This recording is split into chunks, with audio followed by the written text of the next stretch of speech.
राधे राधे, जय श्री कृष्णा। मैं सीमा सिंह बड़ों को चरण स्पर्श, छोटों को प्यार और बराबर वालों को तहे दिल से नमस्कार करती हूँ। आज मैं आपको श्रावण मास की अमावस्या की व्रत कथा सुनाने जा रही हूँ। यह व्रत गाय तुलसी व्रत के नाम से जाना जाता है।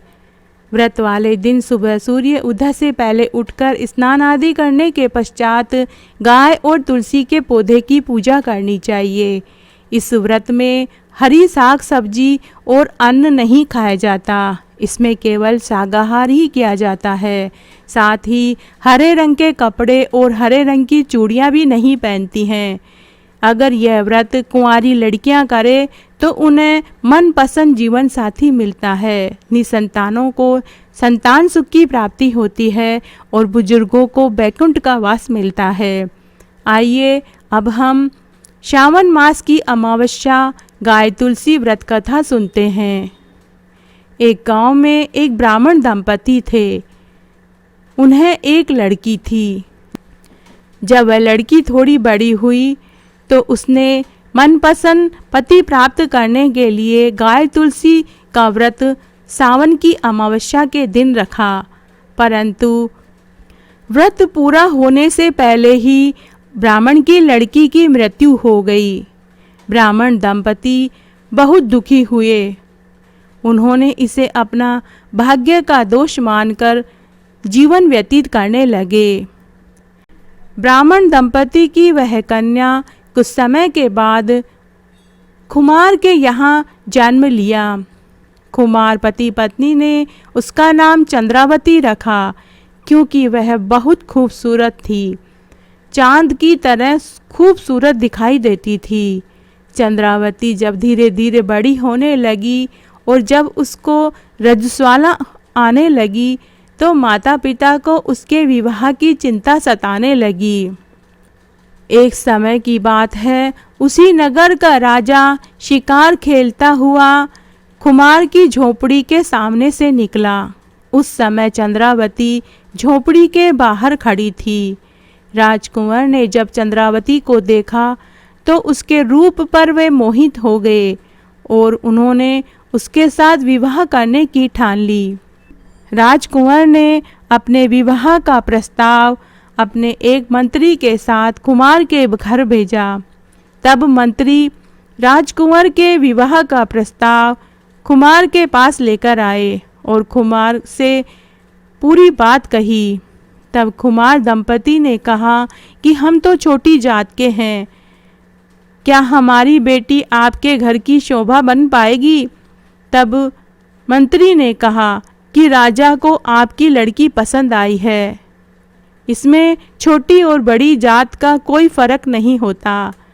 तब राजकुंवर ने चंद्रावती के साथ गंधर्व विवाह कर लिया। उस राजा के पहले से ही 6 रानियां थीं। चंद्रावती महल में आई तो महल की शोभा बढ़ गई। खूबसूरत चंद्रावती को देखकर कुंवर के माता पिता भी बहुत खुश हुए। कुछ समय के बाद राजा और रानी ने अपने कुंवर को राजगद्दी पर बैठाया और राजमाता और राजपिता तपस्या करने जंगल में चले गए। एक दिन की बात है, राजा अपनी 7वीं रानी चंद्रावती को लेकर शिकार करने के लिए वन में गए। जंगल में उन्होंने पूरा समय बिताया। तभी रानी चंद्रावती को पानी की प्यास लगी और वे सरोवर पर पानी पीने गई। तब चंद्रावती ने देखा कि कुछ स्त्रियां गाय और तुलसी का व्रत कर रही है।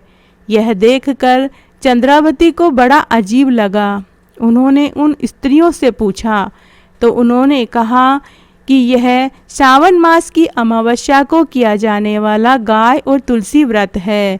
इस व्रत के करने से कुंवारों के ब्याह होते हैं, निसंतानों को संतान सुख प्राप्त होता है और बुजुर्गों को बैकुंठ का वासा मिलता है। जब चंद्रावती ने पुत्र देने वाले इस व्रत को सुना तो उन्होंने भी इस व्रत को करने का निश्चय किया। उन्होंने उनसे इस व्रत की पूरी विधि पूछी। तब चंद्रावती वापस राजा के पास आई और उन्होंने राजा से उस व्रत को करने की आज्ञा मांगी। राजा ने पुत्र देने वाले उस व्रत को करने की आज्ञा दे दी। श्रावण मास आने पर रानी चंद्रावती ने अपनी सहेलियों के साथ गाय तुलसी का व्रत धारण किया और पूरी श्रद्धा और भक्ति लगन के साथ गाय और तुलसी का व्रत किया।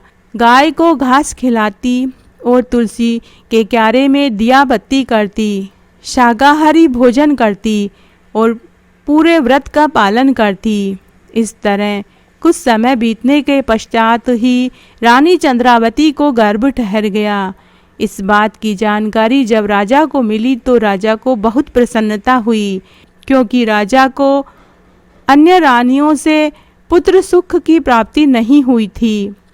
क्योंकि राजा को अन्य रानियों से पुत्र नहीं हुआ था, तो अन्य रानियां ईर्ष्या से जल भुन गई।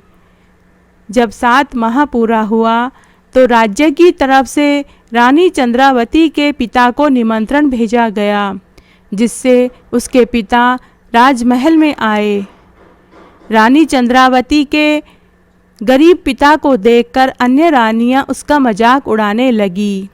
तब रानी चंद्रावती ने इस बात की तरफ कोई ध्यान नहीं दिया और उन्होंने होम हवन और हाथ में राखी बंधवाई। तब सभी रानियां कहने लगी कि खुमार की जात को रक्षा कैसी और राखी कैसी। परंतु राजकुल की रीति के अनुसार रानी को राखी बांधे बिना नहीं चलता था। इसलिए दासियों ने 4 रास्ते की मिट्टी, हनुमान जी की मली, लोहे की कील, काले रंग का ऊन और कपड़े का टुकड़ा मिलाकर रानी को राखी बांधी और खोला भरा। यह देखकर अन्य रानियां फिर से जल गई और बोली कि खुमार की लड़की को खोला क्या और ओला क्या। परंतु राजकुल की रीत के अनुसार रानी चंद्रावती का खोला भरा गया, जिसमें हरा नारियल, मूंग और शकुन के कई सोने की मोहरें रखकर गाजे बाजे के साथ रानी चंद्रावती अपने पीहर प्रसूति के लिए चली गई। पूरे 9 माह के बाद रानी चंद्रावती को एक सुंदर पुत्र पैदा हुआ।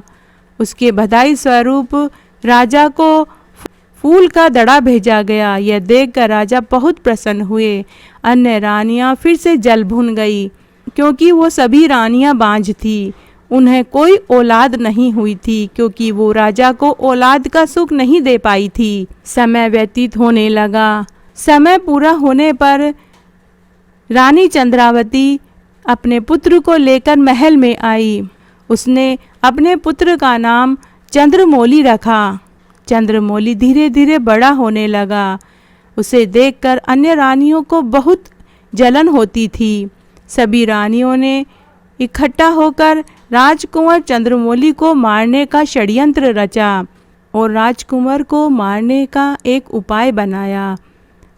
तब एक दासी के द्वारा उन्होंने उस बच्चे को मारने के लिए भेज दिया, परंतु उस दासी को उस छोटे से बच्चे के ऊपर दया आ गई। दासी उस बच्चे को पीपल के पेड़ के नीचे ले जाकर छोड़ दी। वहीं पर खुमार की लड़की पीपल की पूजा करने आया करती थी। खुमार की लड़की ने महल की दासी को बच्चे को रखते हुए देख लिया। जब दासी चली गई तो खुमार की लड़की पीपल के पेड़ के पास आई तो उसने देखा कि वह राजकुंवर था और वह जोर जोर से रो रहा था। तब खुमार की लड़की के कोई भाई नहीं था। उसने वहाँ सबसे पूछा कि मैं इसे क्या अपना भाई बना लूं? क्या मैं इसे अपने घर ले जाऊं? तभी वहाँ एक गाय खड़ी थी। खुमार की लड़की ने गाय से पूछा कि गाय माता, यह भाई किसका है? गाय कहने लगी, जो खिलावे प्यार करे उसी का। तब लड़की बोली, मैं इसको खिलाऊंगी भी और प्यार भी करूंगी। तो गाय माता बोली, ठीक है, फिर तू ही इसे ले जा, आज से ये तेरा भाई है। तभी राजकुंवर का रोना भी बंद हो गया। वह लड़की उसे लेकर अपने घर आई और माता पिता को पूरी बात बताई। तब माता पिता बहुत प्रसन्न हुए कि गाय माता ने ही उन्हें ये भाई दिया है। शायद राजमहल में वह दासी उसे मारना चाहती थी। जिसको राखे साइयाँ मार सके न कोई। वह राजकुंवर खुमार के यहाँ पलने और बढ़ने लगा। राजकुंवर जब थोड़ा बड़ा हुआ तो उसने अपने बाबा से तुतलाती हुई भाषा में कहा कि बाबा बाबा मुझे एक घोड़ा बना दो। खुमार ने एक लकड़ी का घोड़ा बनाकर उसे दे दिया। तब राजकुंवर उस लकड़ी के घोड़े को लेकर नदी के किनारे पहुँचे। उस नदी पर राजमहल की दासियां कपड़े धोने और पानी भरने आया करती थी। राजकुंवर नदी के किनारे बैठ गया और तुतलाती हुई भाषा में बोलने लगा, घोड़ा घोड़ा पानी पी लो। यह सुनकर राजमहल की दासियां हंसने लगी और कहने लगी कि देखो, खुमार का लड़का पागल हो गया है, लकड़ी के घोड़े को पानी पिला रहा है। क्या लकड़ी का घोड़ा पानी पीता है? तब राजकुंवर को बहुत गुस्सा आया। उन्होंने एक पत्थर उठाया और उस दासी को दे मारा। वह पत्थर दासी के सिर पर लगा और खून बहने लगा। दासियां घबरा गई और उस राजकुंवर को उठाकर महल में ले गई। दासियों ने सभी रानियों को यह बात बताई। तब सभी रानियों ने उसके ऊपर गुस्सा किया, लेकिन रानी चंद्रावती ने अपने लड़के को पहचान लिया। जैसे ही रानी चंद्रावती उस लड़के के पास गई तो रानी चंद्रावती के दोनों स्तनों से दूध की धार फूट पड़ी। राजकुंवर अन्य रानियों के हाथों से छूटकर रानी चंद्रावती के हाथों में जा लिपटा और बोला, माँ माँ। तब लड़के को माँ ने पहचान लिया और फिर खुमार की लड़की को बुलवाया गया और पूरी बात पूछी। तब खुमार की लड़की ने पूरी बात राजा और सभी रानियों के सामने कही कि इस महल की दासी इस राजकुंवर को पीपल के पेड़ के पास छोड़कर गई थी। मैं उस पीपल के पेड़ की रोज पूजा करने जाती थी। उस समय मैं पूजा करने के लिए आ रही थी। मैंने ये सारा दृश्य खुद अपनी आंखों से देखा।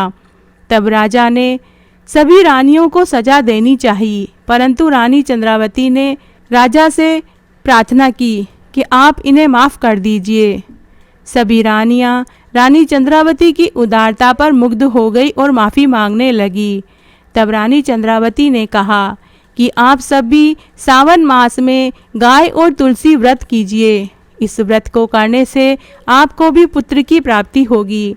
तब सभी रानियों ने रानी चंद्रावती से व्रत की पूरी विधि पूछी। इस प्रकार उन सभी ने भी सावन मास की अमावस्या को गाय और तुलसी व्रत किया, जिससे उन्हें भी एक एक पुत्र रत्न की प्राप्ति हुई। जब राजकुंवर चंद्रमौली जवान हुए तो पिता की गद्दी पर बैठे और वर्षों तक राज किया। तो हे गाय तुलसी माता, जैसे आप रानी चंद्रावती को फली फूली, वैसे सबको फलना फूलना, कहने वाले को, सुनने वाले को और हुकारा भरने वाले को। घटती हो तो पूरी हो तो परवान चढ़े, भूली बिसरे नाम तेरे भंडार में भरे। जय हो गाय माता की, जय हो तुलसी माता की। धन्यवाद।